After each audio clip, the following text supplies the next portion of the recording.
Ini syubhat mereka sering lontarkan.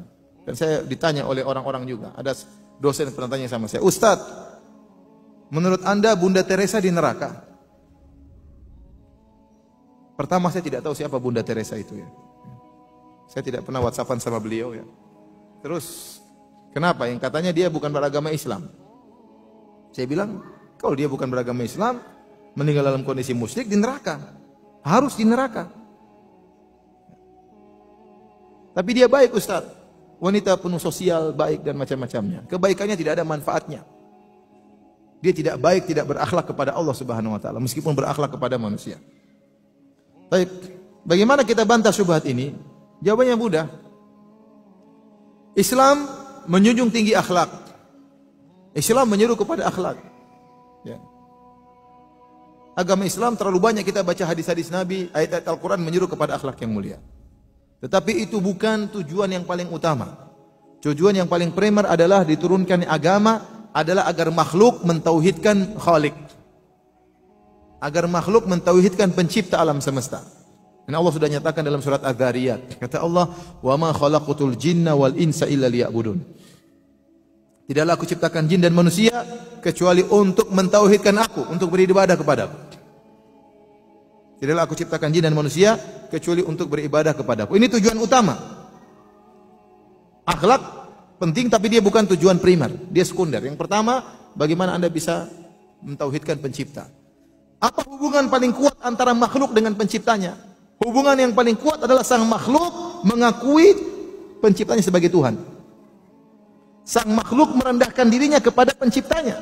Itu yang paling penting. Bukan merendahkan dirinya kepada makhluk yang lain. Makanya dalam hadis Ibnu Mas'ud, waktu Rasulullah SAW ditanya, ayu dzambi a'zam? Dalam hadis Abu Mas'ud, ayu dzambi a'zam? Dosa apa yang paling besar wahai Rasulullah? Kata Rasulullah SAW, antaj'ala lillahi niddan wa huwa khalaqak. Engkau mengambil tandingan bagi Allah, engkau berbuat syirik padahal yang ciptakan kamu cuma Allah. Ini dosa yang paling besar. Percuma seorang berakhlak mulia kepada manusia tapi tidak berakhlak kepada Allah Subhanahu wa taala. Mau baiknya kayak apa, tapi kalau dia tidak berakhlak kepada Allah, menyembah selain Allah, maka dia telah melakukan dosa terbesar, mengakibatkan dia kekal dalam neraka jahanam. Saya sering kasih logika ya. Kalau ada orang tua, suami istri, kemudian istrinya mengandung seorang anak, setengah mati 9 bulan dalam perutnya, ya, betapa susah seorang wanita. Bayangkan, kita saja kalau taruh besi 3 kilo di perut kan gak enak terus. Ini 9 bulan bawa barang dalam perut. Sehingga macam-macam, susah, sakit. Belum lagi ngidam, yang aneh-aneh ya. Dia susah, suaminya juga susah ya. Tahu-tahu jam 12 malam minta gado-gado, cari di mana? Tahu-tahu tidak ingin cium bau keringat suaminya ya. Setengah mati, wahnan ala wahnin. Belum waktu melahirkan bertarung dengan kematian. Setelah melahirkan repot lagi menyusui dan nyebok dan macam-macamnya. Biaya sana sini orang tua kerja setengah mati, kemudian disekolahkan sampai SMP, sampai SMA, sampai kuliah.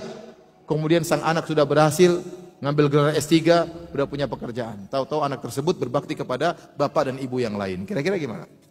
Kurang ajar atau tidak anak ini? Kurang ajar. Sama Allah menciptakan Anda, memberikan penglihatan, memberikan semuanya, rezeki, semuanya, sarana dan prasarana agar Anda beribadah kepada Allah. Ternyata Anda beribadah kepada makhluk semisal Anda, atau beribadah kepada makhluk yang lebih hina, batu dan pohon. Ini kesyirikan yang amat besar. Nah, orang yang diciptakan oleh Allah, dia beribadah kepada selain Allah, ini orang musyrik, orang yang tidak tahu diri. Meskipun dia akhlaknya super mulia sama orang lain, dia tidak berakhlak kepada Tuhan. Oleh karenanya Rasulullah SAW menyebutkan ada orang-orang yang akhlaknya top tapi masuk neraka jahanam. Contoh seperti Abu Talib. Abu Talib akhlaknya apa yang kurang baik? Mengurus anak yatim. Kata Rasulullah SAW, ana wa kafilul yatim fil jannah kahataini. Aku dan pengurus anak yatim di surga seperti ini, dekat, kata Nabi SAW. Apalagi anak yatim tersebut ternyata Muhammad SAW. Kemudian dia rela mati untuk membela ponakannya Muhammad. Siapa yang lebih baik dari Abu Talib? Antum saja jasanya tidak sebesar jasanya Abu Talib. Tapi Abu Talib di neraka jahanam. Ya. Dahdahin fi dahdahin minan nar. Dia berada di neraka jahanam yang paling ringan. Kalau apinya kena kakinya maka otaknya mendidih, kepalanya mendidih. Kata Rasulullah SAW, laula ana lakana fid darkil asfali minan nar. Kalau bukan karena saya, maka Abu Thalib di neraka jahanam yang paling bawah. Ya, tapi dia masuk neraka. Kenapa? Meninggal dalam kondisi musyrik. Makanya dalam hadis riwayat Nasa'i yang disebutkan oleh Ibnu Hajar dengan sanad yang hasan, tatkala Abu Thalib meninggal, Ali bin Abi Thalib, anaknya datang kepada Nabi. Ali berkata, "Ya Rasulullah, inna ammaka asy-syaikh ad-dhal qad mat." Kata Ali dengan bahasa yang kasar, "Wahai Rasulullah, pamanmu," padahal bapaknya sendiri. "Wahai Rasulullah, pamanmu Abu Thalib, orang yang tua dan sesat, sudah mati." Kata Rasulullah SAW, "Idhab fawarih." Pergilah engkau wahai Abu Thalib, kuburkan bapakmu. Kata Abu Thalib, kata Ali bin Abi Thalib, "La uwari, saya tidak mau kuburkan dia. Innahu mata musyrikan." Dia meninggal dalam kondisi syirik. Ali bin Abi Thalib tidak mau menguburkan bapaknya. Kata Rasulullah SAW, "Idhab fawari." Pergilah engkau kuburkan. Akhirnya dikuburkan oleh Ali. Tapi asalnya Ali bin Abi Thalib tidak mau kuburkan bapaknya. Kenapa? Kata Ali, "Innahu mata musyrikan."